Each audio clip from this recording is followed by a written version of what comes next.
Sielewi, this is something very new. What's up, Obura? Shida ni gani? Okay, before I flew to Canada, I was married. I had a wife in Kenya. You never stated that to us. Haukutuelezea kuwa ulikuwa na mke. Obura, the last time I checked, you really loved my sister. You know, ulikuwa mpenda dadangu, so I don't know where all this is coming from. Till you're married, I don't know. Definitely. Manake sisi kwetu hatujalelewa na polygamy. My dad was not a polygamous man. He only married one wife and that's my mom. Bana fresh, mambo vipi? Kwa mara nyingine tena zaidi najulikana kama Brighton the PLN guys. Thank you once again kwa ile support kwa mnazidi kupea pale YouTube. Unajua ladies and gentlemen, isingekuwa nyenye pale bana, hatungekuwa tumefika mahali hapo. And for that reason tunasema jamani, subscribe tufike 200,000 subscribers, alafu tutakuwa fresh tena zaidi. Mr. Obura shafika pale, nataka tupige gumzo naye moja mbili, kisha baadaye tujue mambo inakwaje. Na yule mwanamke ambaye alikuwa ametoka maeneo ya Canada anajulikana kama Sofia, sistake ama dadake. Yuaitwaje yule? Mariam. Tujue mambo inakwaje kiongozi? Kwaje bro? Kwa fiti? Kwa fiti nashukuru. Mambo inakuwa fiti mazee. Kama unaweza nisalimia? Kama ni Mr. Obura na nisalimia? Yenyewe miracles are working and prayers are indeed working. Nakwaje lakini? Niko salama. Labda uniambie bro. Kwa salama kabisa. Nimetulia tu kidogo. I hope ulienda kuongea na mother-in-law. Mother-in-law nilimwomba msamaha, nikaongea naye kila kitu iko sawa. Ulienda kuongea naye baadaye? Nilimtafuta tukaongea naye baadaye. Ilikuwaje bro? Ulikuwa unataka kumchapa mazee? That's story for another day. So lakini kusema ukweli it's not even overreact na disrespect nililack kwa upande yake. So that's why have kwenda kumtafuta tuongee, to settle kila kitu. Unajua kama yeye akishakuwa at peace na mimi, so Julie tunaweza ongea pia sasa. Sofia yupo njiani kuja kabisa, unajua alitoka ngambo sababu yako. Mariam anasema ni support system yake. Kwani Sofia ndo nani kwako? Sofia ndo dadake Mariam. Yeah. Na mbona unamwaminia sana hivyo mazi? Sijaelewa. Yeye kukuja Kenya hata ndio nimesikia kwako. Sikuwa najua kama amekuja ama hajakuja, lakini najua ni dadake Mariam. Na unajua ni kitu kimoja. Unaona mgeni yuaje ndo yule amefika pale. Hi. God, you look so good. I look demure. Thank you. How are you? Good. Oh my God, you look so good. Are you welcome? Okay, thank you. Hey Brighton. Kwaje? Kwa salama hapa. Hujapata mtu? We're in the process. Uko in the process? Yeah. Director wangu yupo single kabisa, naomba nikwekee. Director yupo single kabisa. Lakini anasema jamii ya kina Mariam jamani. Kunani? Kuna nini huko kwenye jamii ya kina Mariam? Hasemi kitu. When did you fly to Kenya? A couple of days ago. Yeah. Even I was surprised to see you just mentioned to me that you are coming, and I was like, I don't know anything that's popping on there. Life is full of surprises, man. Yeah. Support system. Ndo mimi So support system and surprise, how are they conjoining? Anasema yeye mwenyewe anaitwa support system. Nakwaje? Support system wa Mariam. Unakuja kumaliza yule kabisa. No, really. That is not my work. Mimi shughuli yangu ni kumsaidia dadangu. Yeah, that is what I came to do. Mbona ongea story ya Obura? Unakuja kusaidia Obura? Naye pia ikiwezekana.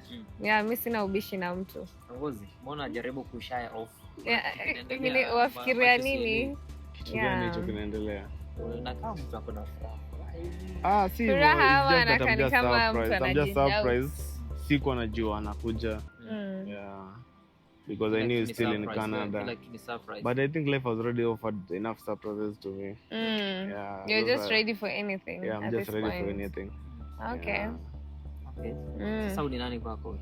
Obura is my brother-in-law. He's married to my sister Mariam. Yeah. Ama nimekosea. Unajua inaweza kuwa mimi nimekosea sijui. Ama nasema uongo. Ayo Obura, mimi nani kwako? She's my sister-in-law. She has just stated it. Umeoa nani bro? Bibi yako nani? Hey bro, then again tuko huko tumekaa tena. Okay, nimeoa dada yake Mariam. Hata tulikuwa tumemaliza last time ukasema kwamba wewe na Mariam mmalizana kabisa. That's how I was heading there. Kivipi? Mi sina hiyo story. I don't have a hint of that story. I expected you say maybe alikuwa sister-in-law. Alikuwa ama aliyekuwa. Mbona hapa hivi ni kama siwapati? It's like a new story to me. So elewi, this is something very new. What's up, Obura? Shida gani? Okay, what transpired? Manake naona it's like, hey, you wanna rip me off the sister-in-law. Wataka kunyang'anya sister-in-law hapa hivi nilivyojikaza. I know it's a hard nut for me to crack, and you also, but okay, me and Mariam have even been in good state ever since we landed to Kenya. Yeah, and you know, reason behind. Okay, before I flew to Canada, I was married. I had a wife in Kenya. You never stated that to us. Haukutuelezea kuwa ulikuwa na mke. You know, everything how things happened, I know, after we met with Mariam and everything, I thought maybe it was in a rush. I don't know how to state it. I don't know. So I did not find enough time. A good way how I can. Yeah. But Obura, the last time I checked, you really loved my sister. You know, ulikuwa mpenda dadangu. So I don't know where all this is coming from. Till you're married. I don't know. Where is all this coming from? You mean Mariam has not mentioned anything to you? I've heard rumors, so I want to hear from you specifically. Taka, you clear? Okay, what do you want me to clarify? About whatever that about you being married and the issue of you wanting to leave Mariam. Yeah. No maanake nimekuja hapa. Okay, the whole thing is that you know, the woman that I did in Kenya, we started dating even before he got in. He secured a job, and I flew to Canada and everything. So me marrying Mariam, she knew. I told her that I cannot be alone. When I'm away, I cannot be alone. I need to have someone, and she gave me the go ahead and everything. Mariam or your first wife? My first wife, Sasa. But then now you see, I've tried to talk to Mariam about her being my second wife and everything, and she's like, I cannot take that in. Whatever that you're trying to tell me, I cannot take it in. It's either me or I do not. Definitely. Manake sisi kwetu hatujalelewa na polygamy.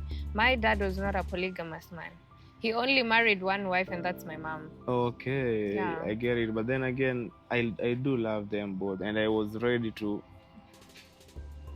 have them under the same roof. But you, at this point, you're kind of contradicting whatever you told Mariam from the start. Mariam knew she's your one and only wife and maybe your soulmate. And at this point, now you're coming out as a polygamous man, which she wasn't expecting from you. And now you have to break her heart and hurt her feelings. Okay, for your first wife. We've tried to have a roundtable conversation with Mariam. I've tried to put everything into place.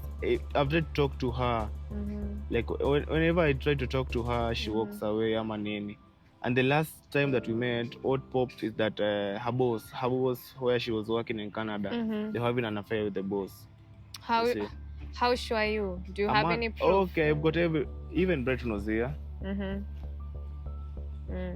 He stalked her. He just sanitized the phone and found the text and everything. I do not come inside me. Like, how can you take it in? She's your wife. How can you take it in if it were you? So the basis of you breaking up with Mariam right now, it's because she I would have chose cheated on you. I would have chose to be with Mariam alone and do away with Julie.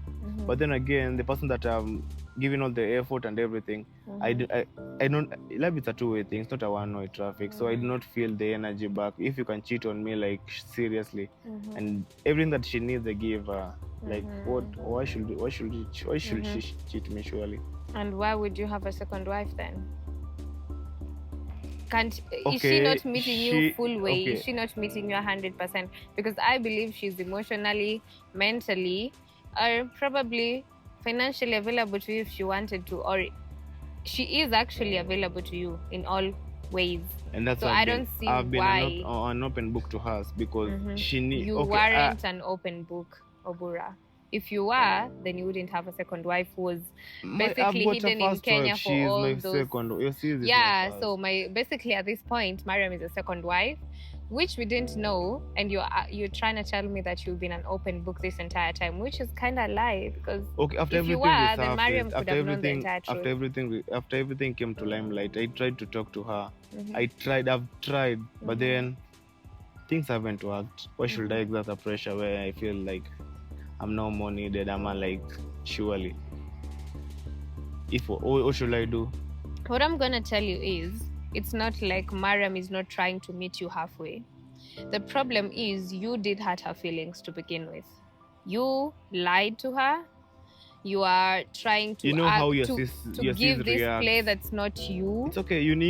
Okay, from the first place, you know how when you're talking to we're talking about Mariam, she's not a stranger to you. Yeah, you've grown with her, you know everything. You know how she reacts, her anger issues and everything. So I could not have mentioned anything to her like I've got a wife and anything.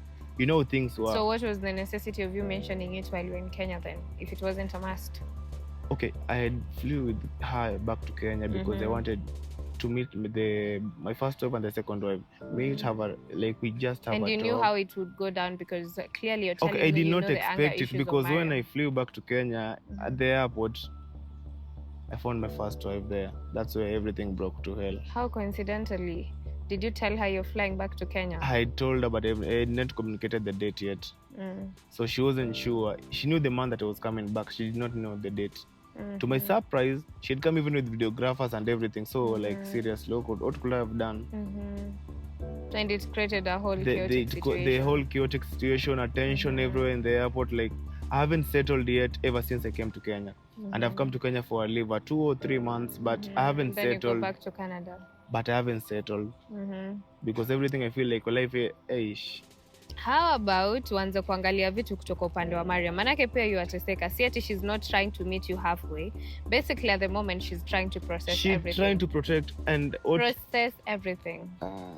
And protecting her emotions and herself. You know, you cannot get me from my perspective of view. I get you. You're saying your first wife just kind of banged at you at the airport from nowhere. She just appeared. Resurfaced with some photographers, made it publicly known that you're in Kenya with another woman and whatever, and it caused a very chaotic situation, right?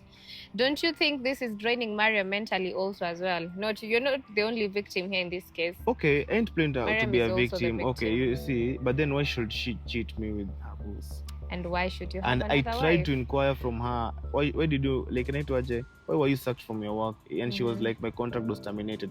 Just all of a sudden. Things do happen. It could happen. You know, you're trying to side with her. I'm not trying to side with anyone. Whatever I'm trying to do right now, I haven't seen the proof of her cheating on you. He was present. You can inquire from him. You can inquire from him. And he sanitized the phone. Believing, basically, on my end. So I basically wouldn't believe your words even if you're trying to tell me. I'll just have to see the proof and then believe. So whatever that I'm trying to tell you does not justify anything to you. Okay, it's not like it doesn't, but it doesn't fully justify it. It does at some point, but not 100%. Even God knows that I've tried. I've offered to your sister anything that she can, anything a woman can need. Mind you, even your sis went and changed even the document that we share, the buildings, the apartments, and the shamba ya inaitwa Jananasi. She went and changed the name. She's the owner. I do not have any share kwa hiyo. So what should I do? Probably give her some time to process. Some time, and she has already made up her mind.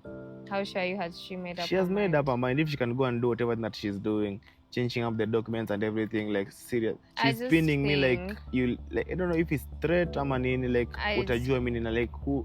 At this moment, Obura, I just think wafa kumpatia muda I process everything because I'm getting her point of view. I understand she's getting hurt. She's, her emotions are like all over the place. They're just hovering everywhere. When mpatie tu muda, I don't think that nyinyi kuachana itakuwa solution.